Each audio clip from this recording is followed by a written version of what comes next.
आज का हमारा टॉपिक है फॉर्मेशन ऑफ रेनबो। पिछले वाले क्लास में हम लोगों ने टॉपिक पढ़ा था dispersion of white light by a glass prism. ये हम लोगों ने ख़त्म कर लिया था, इसमें तो कोई डाउट नहीं था किसी को।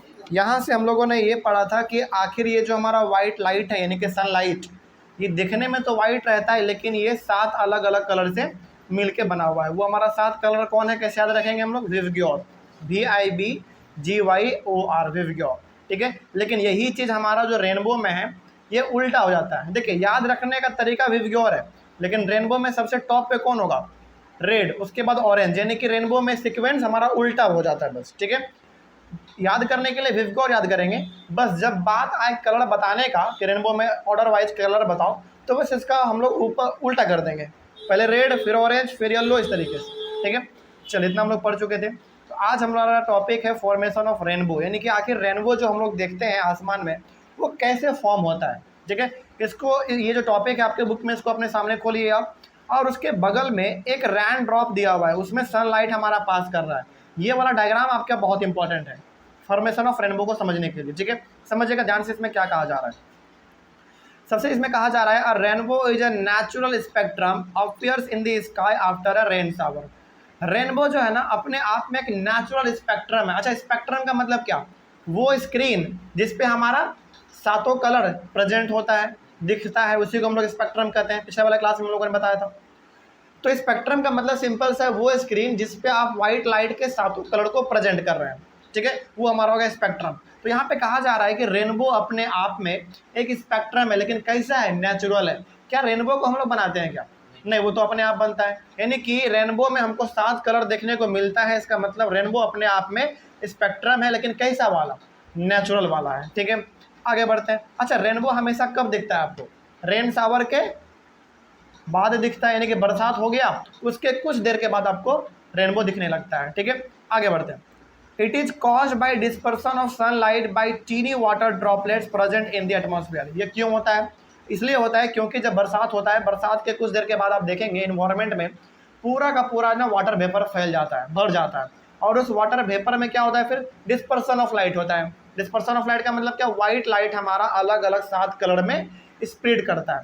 लेकिन यहाँ पे बात अभी भी है कि सर आखिर रेनबो बनता कैसे है। ठीक है, हमने पढ़ लिया कि रेन ड्रॉप हमारा स्पेक्ट्रम है, इसमें हमारा डिस्पर्सन ऑफ लाइट होता है, लेकिन कैसे बनता है रेनबो हमारा, इसके बारे में थोड़ा सा और देखा जाए। देखिए, a rainbow is always form in a direction opposite to that of the sun. ये बहुत इंटरेस्टिंग बात है, इसको याद रखेंगे आप लोग कि रेनबो हमेशा किधर बनेगा?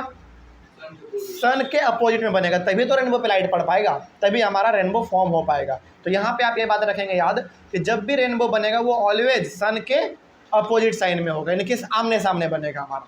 ठीक है, तभी उस पर हमारा लाइट पड़ेगा और तभी हमारा रेनबो फॉर्म हो पाएगा। आगे, the water droplets act like a small prism.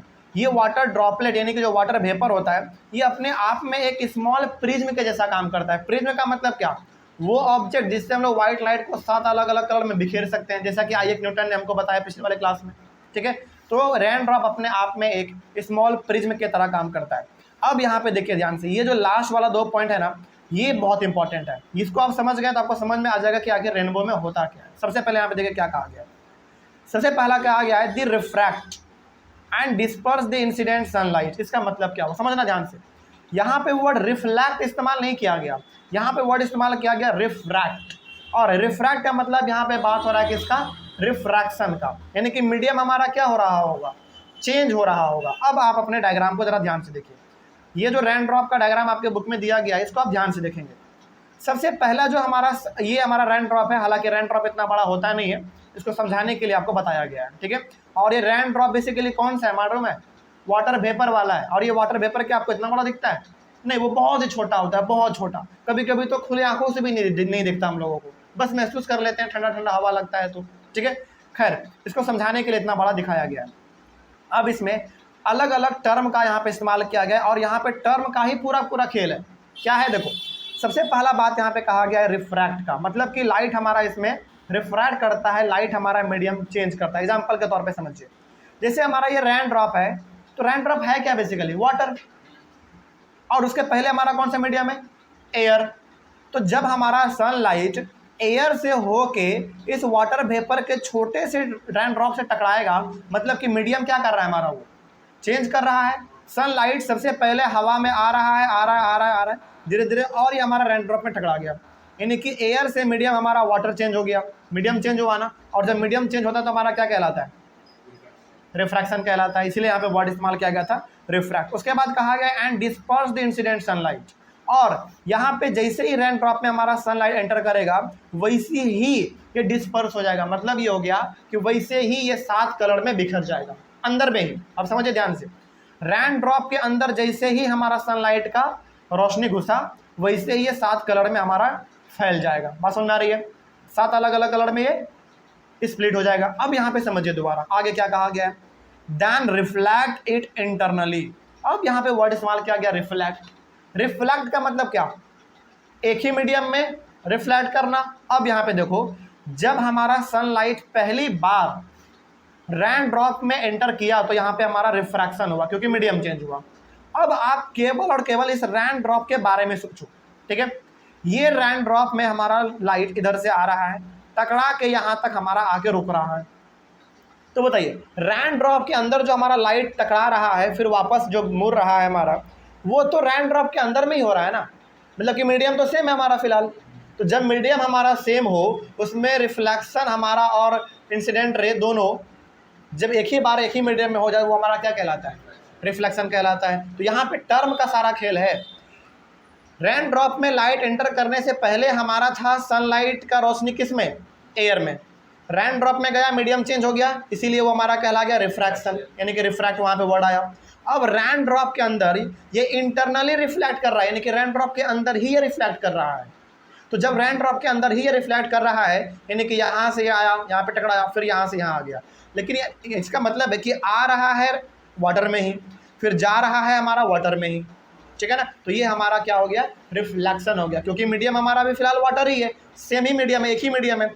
लेकिन अब जब ये रेन ड्रॉप से लाइट हमारा बाहर की ओर निकलेगा तो क्या बताइए, मीडियम चेंज होगा कि नहीं होगा, बिल्कुल होगा। क्यों, क्योंकि मीडियम अभी हमारा फिलहाल क्या है, वाटर, और वाटर से जब बाहर निकलेगा तो मीडियम क्या बन जाएगा, एयर। तो यहाँ पे फिर से हमारा वर्ड कौन सा इस्तेमाल होना चाहिए, रिफ्रैक्शन इस्तेमाल होना चाहिए, यानी कि रिफ्रैक्ट इस्तेमाल होना चाहिए। चलिए देखते हैं क्या वही इस्तेमाल हुआ है।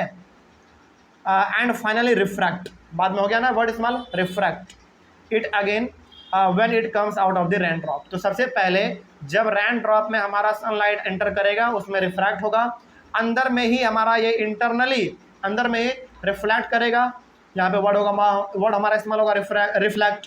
और जब ये फाइनली हमारा टकरा के लाइट हमारा बाहर निकलेगा तो फिर वहाँ पे हमारा रिफ्रैक्ट देखने को मिलेगा। कोई डाउट अब इसमें, बात समझ में आ रही है। तो इस तरीके से अंदर में रेन ड्रॉप जो हमारा यहाँ पे टकरा के यहाँ पे आया और यहाँ से यहाँ पे टकरा के आया, अंदर ही अंदर जो टकरा रहा है, इस टकराने के दौरान हमारा लाइट जो है ना, सनलाइट, वो 7 अलग अलग कलर में बिखर जाता है, ठीक है। यही हमारा है यहाँ पे। आगे, due to dispersion of light and internal reflection different colours reach the observer's आई।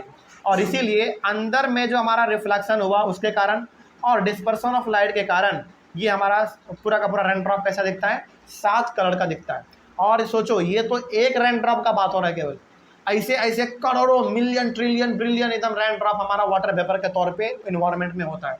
तो जब हर रेन ड्रॉप में 7 कलर दिखेगा तभी जाके हमारा बहुत बड़ा रेनबो दिखता है। बात सुन में आ रही है, इस बात को आप याद रखेंगे। तो ये हमारा हो गया फॉर्मेशन ऑफ रेनबो। कोई डाउट इसमें? चलिए, उसके बाद है हमारा एटमॉस्फेरिक रिफ्रैक्शन, ये हम लोग अपने अगले वाले क्लास में कवर करेंगे। Thank you very much. आज का टॉपिक है एटमॉस्फेरिक रिफ्रैक्शन। देखिए, रिफ्रैक्शन तो हम लोग जानते हैं, जब लाइट हमारा एक मीडियम से दूसरे मीडियम में एंटर करे तो हमारा रिफ्रैक्शन कहलाता है। लेकिन यहाँ पे बात हो रहा है एटमॉस्फेरिक रिफ्रैक्शन का। इसका मतलब हो गया कि रिफ्रैक्शन हमारा कहाँ पे होगा, एटमॉस्फेयर में होगा। एटमॉस्फेयर का मतलब हो गया कि एयर में होगा, ठीक है। अब देखते हैं कि आखिर एयर में एटमॉस्फेरिक रिफ्रैक्शन कैसे हो सकता है। सबसे पहले तो एटमॉस्फेरिक रिफ्रैक्शन का मतलब समझते हैं कि आखिर ये होता क्या। देखो, the refraction of different layers of atmosphere is called atmospheric refraction. देखिए, आपने बचपन वाले क्लास में पढ़ा होगा कि हमारा जो एटमॉस्फेयर है वो लगभग 5 अलग अलग लेयर से मिलकर बना हुआ है। जैसे आपने पढ़ा होगा ट्रोपोस्फेयर, एक्सोस्फेयर, मेसोस्फेयर, है ना, ये सब हमारा क्या है, लेयर है अलग अलग। तो जब इस लेयर में हमारा लाइट टकरा टकरा के धरती की ओर आएगा, यही हमारा कहलाएगा एटमॉस्फेरिक रिफ्रैक्शन। अब यहाँ पे बात है कि सर मीडियम चेंज कहाँ हुआ, मीडियम तो हमारा एयर ही है, बस लेयर अलग अलग है ना। नहीं, यहाँ पे आपको समझना पड़ेगा, समझना ये पड़ेगा कि आसमान में आप बहुत ऊपर जाएंगे ना, वहाँ पे आपको जो मीडियम मिलेगा वो थोड़ा सा ना क्लाउडी मिलेगा, मतलब कि बादल टाइप मिलेगा। बादल टाइप का मतलब है कि मीडियम कैसा, वाटर वाला, ठीक है। तो बताइए, जब हमारा सनलाइट आसमान से धरती की ओर आएगा और वो अलग अलग मीडियम को ट्रैवल करके आ रहा है, तो बताइए वहाँ पे रिफ्लेक्शन होगा या रिफ्रैक्शन होगा? रिफ्रैक्शन होगा। क्यों? क्योंकि ऊपर में हमारा क्या है, बादल है। बादल मतलब क्या, पानी। तो कभी वो पानी से टकराएगा, कभी वो हवा से टकराएगा, मीडियम बार बार क्या करेगा, वो चेंज करेगा। यही हमारा कहलाता है एटमॉस्फेरिक रिफ्रैक्शन। कोई डाउट इसमें? आगे बढ़ते हैं फिर। इसमें और भी बहुत कुछ सीखने को है, जैसे दी हॉटर एयर इज लाइटर, यानी कि less dense then the cooler air. देखो, जो गर्म हवा होता है ना, वो थोड़ा सा हल्का होता है, ठीक है। और जो ठंडा हवा होता है वो थोड़ा सा भारी होता है। भारी का मतलब उसमें डेंसिटी ज़्यादा होता है। एग्जांपल बताते हैं आपको, जैसे बादल हमारा, उसमें डेंसिटी क्या होगा? नहीं, बादल हमारा कैसा होता है, ठंडा होता है। ठंडा का मतलब क्या, डेंसिटी ज़्यादा। और जैसे हमारे पृथ्वी पे, जैसे जहाँ पे हम लोग रहते हैं, बहुत तगड़ा धूप होता है। धूप में क्या होता है, एकदम गरम गरम हवा चलता है।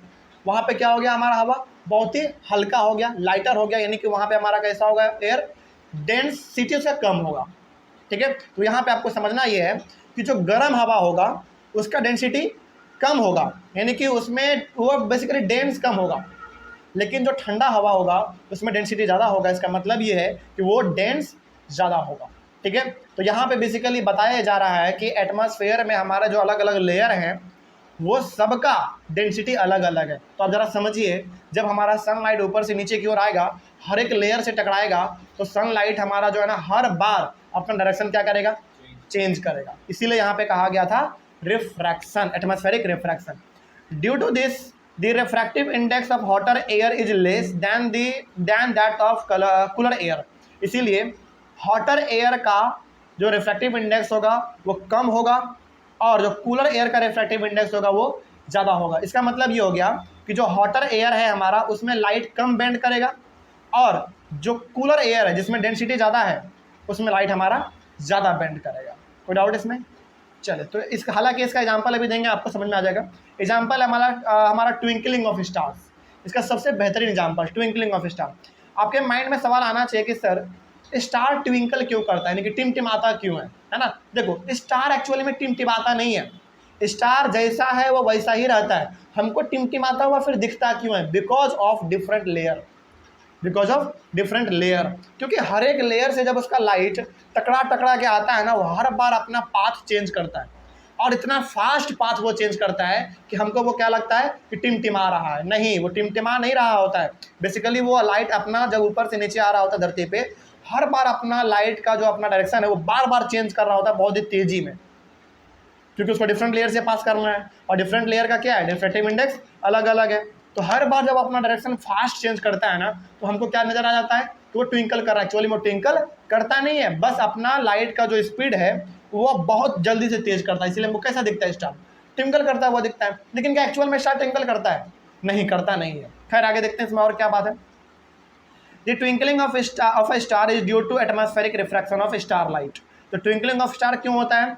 क्योंकि हमारा यहाँ पे एटमॉस्फेरिक रिफ्रैक्शन काम कर रहा होता है, यानी कि डिफरेंट लेयर को पास करते हुए हमारा स्टार लाइट पृथ्वी पे, यानी कि हमारे आंखों तक आता है। आगे, the star light on entering the earth atmosphere undergoes refraction continuously before it reaches the earth. यानी कि स्टार लाइट धरती पे पहुँचने से पहले बहुत बार वो अपना डायरेक्शन चेंज करता है।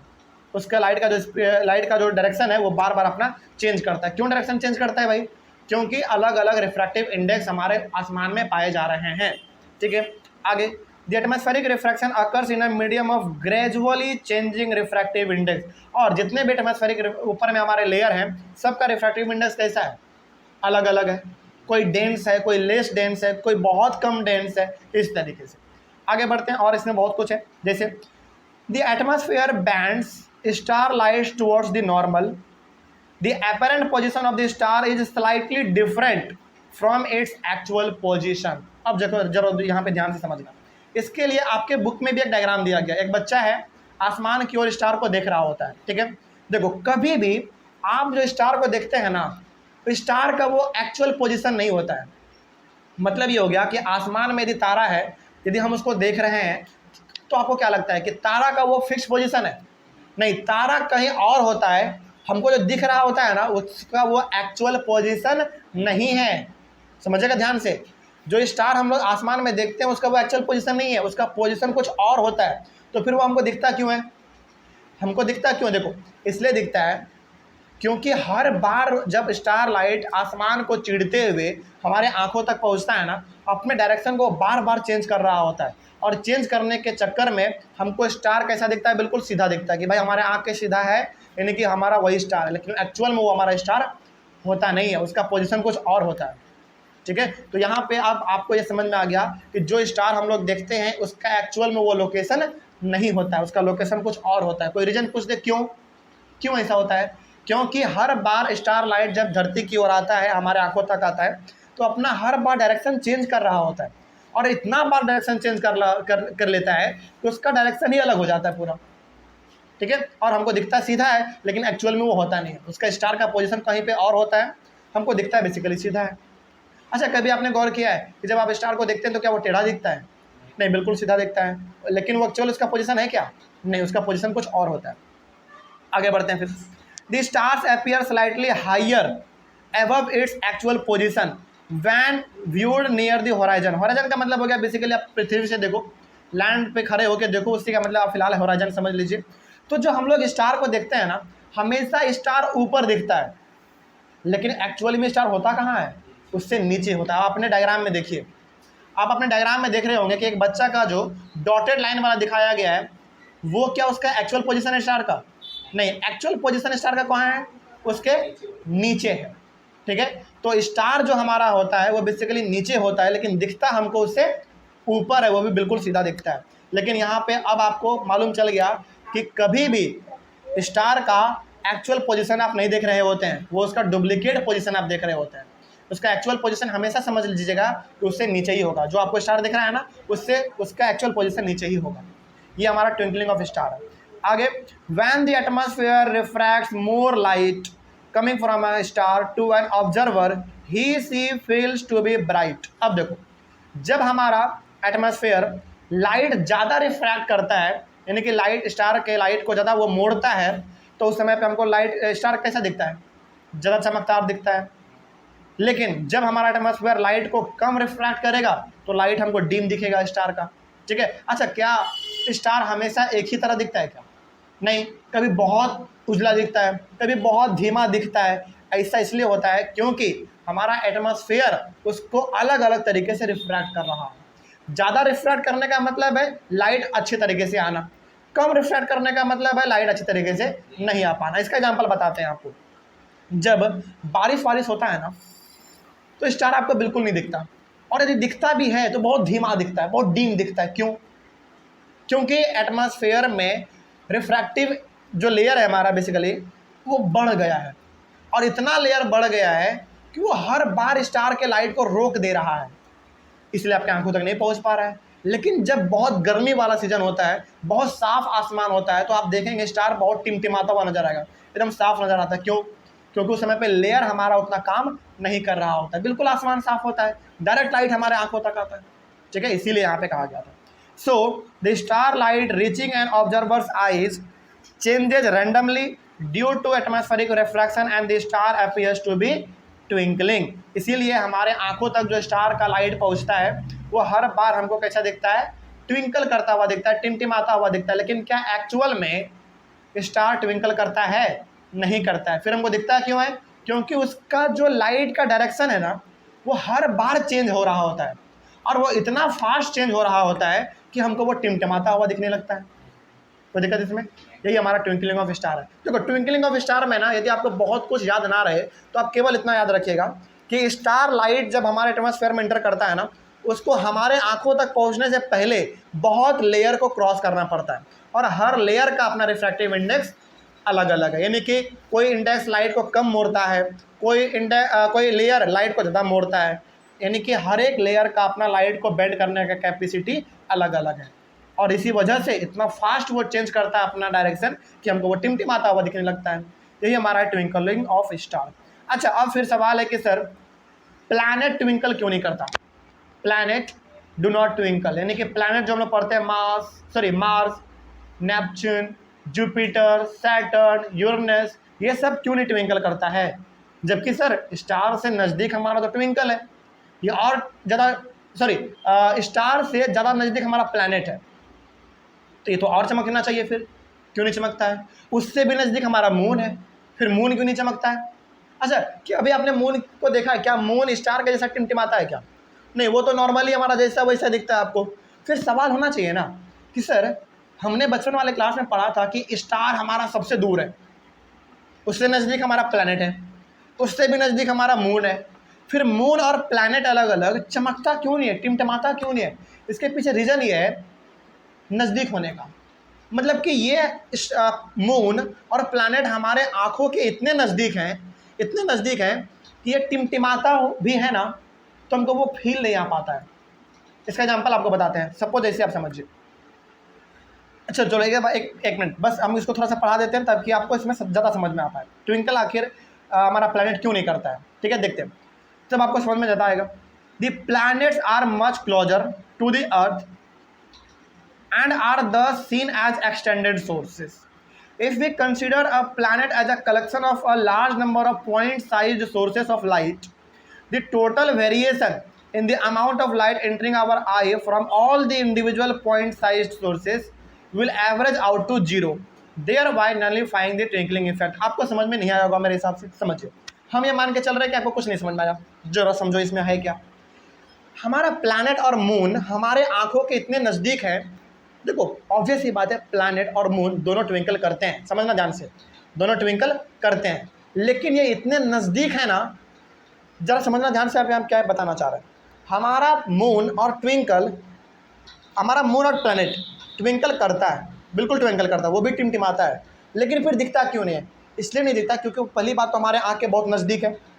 जब हमारे आँख के नज़दीक कोई बड़ा सा ऑब्जेक्ट रखा हुआ हो और वो बहुत तेज़ी से टिमटिमा रहा हो, क्या आप उसको फील कर पाएंगे कि सर वो टिमटिमा रहा है? नहीं फील कर पाएंगे। इसका एग्जांपल बताते हैं आपको। आप क्या करो, अपने रूम में ना 10-15 ट्यूबलाइट फिट कर लो। आप अपने रूम में 10-15 ट्यूबलाइट फिट कर लो। उस ट्यूबलाइट में से कोई एक लाइट आप कभी बंद करो ऑन करो, बंद करो ऑन करो, क्या आपको रूम में टिमटिमाता हुआ लाइट दिखेगा? नहीं दिखेगा। क्यों नहीं दिखेगा? क्योंकि एक लाइट के टिमटिमाने से वहाँ पे कुछ नहीं होगा, बाकी सारा तो जल रहा है ना।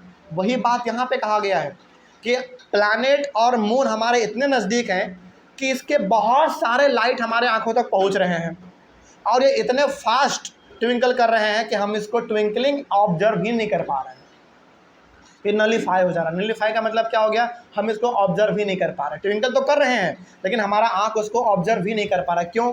क्योंकि पहली बात बहुत नज़दीक है, दूसरी बात इतने बड़े लेवल पे ट्विंकल कर रहा है कि हमारा आंख उसको आइडेंटिफाई ही नहीं कर पा रहा है कि भाई ये नज़दीक में होने के बाद भी ट्विंकल कर भी रहा है कि नहीं कर रहा। लेकिन एक्चुअली में प्लैनेट और मून ट्विंकल करता है लेकिन हमारा आंख उसको ऑब्जर्व नहीं कर पाता, इसीलिए हमको वो ट्विंकल करता हुआ नहीं दिखता है।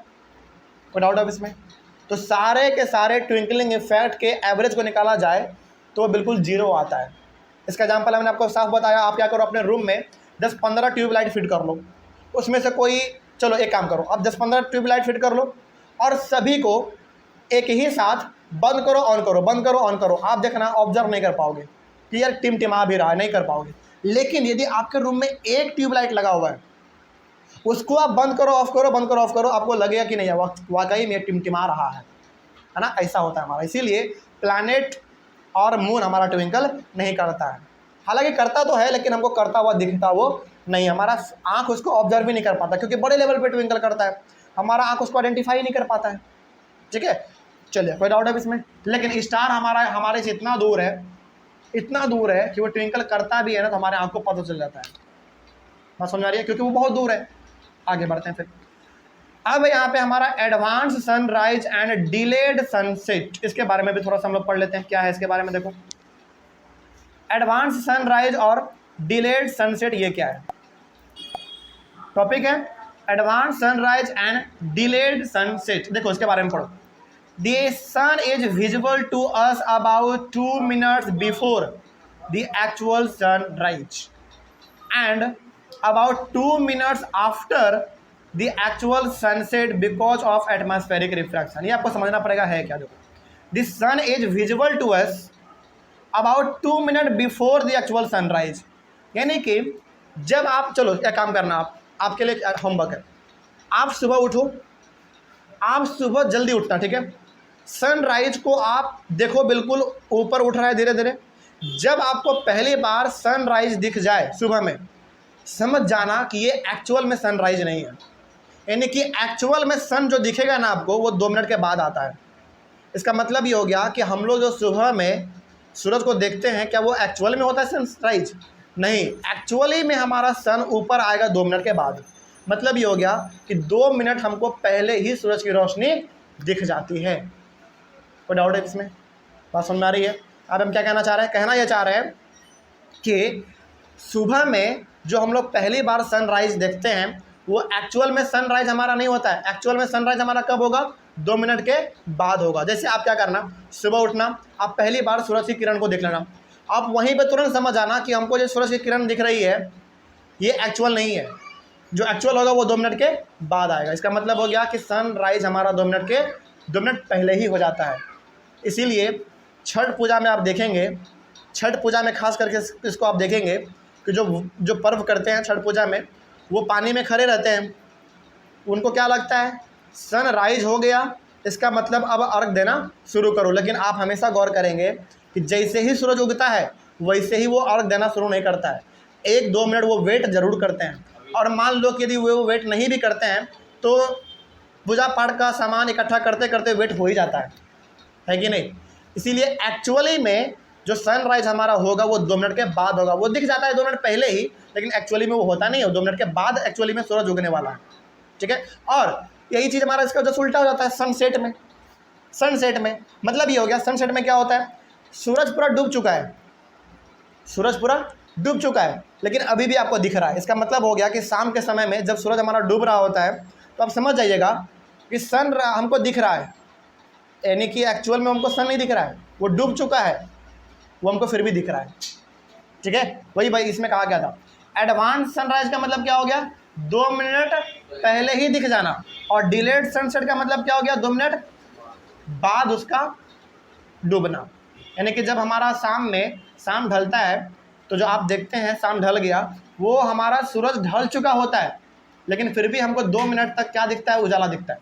कोई डाउट इसमें? चलिए आगे बढ़ते हैं। फिर उसके बाद एक और पॉइंट है इसमें, the time difference between actual sunrise and apparent sunrise is about 2 minutes. उसी प्रकार से यानी कि जो हमारा सूरज दिखता है, सूरज की रोशनी, उसमें और एक्चुअल सनराइज में कितने मिनट का फ़र्क है? 2 मिनट का फ़र्क है। उसी प्रकार से the time difference between actual sunset and the apparent sunset is also about 2 minutes. तो हमारा जो शाम में सूरज ढलता है, एक्चुअली में ढलना और एक तरीके से ढलते हुए दिखना, इसमें भी हमारा 2 मिनट का फ़र्क होता है, ठीक है। तो ये हमारा हो गया। उसके बाद है स्कैटरिंग ऑफ लाइट, इसको हम लोग अपने अगले वाले क्लास में कवर करेंगे। Thank you very much.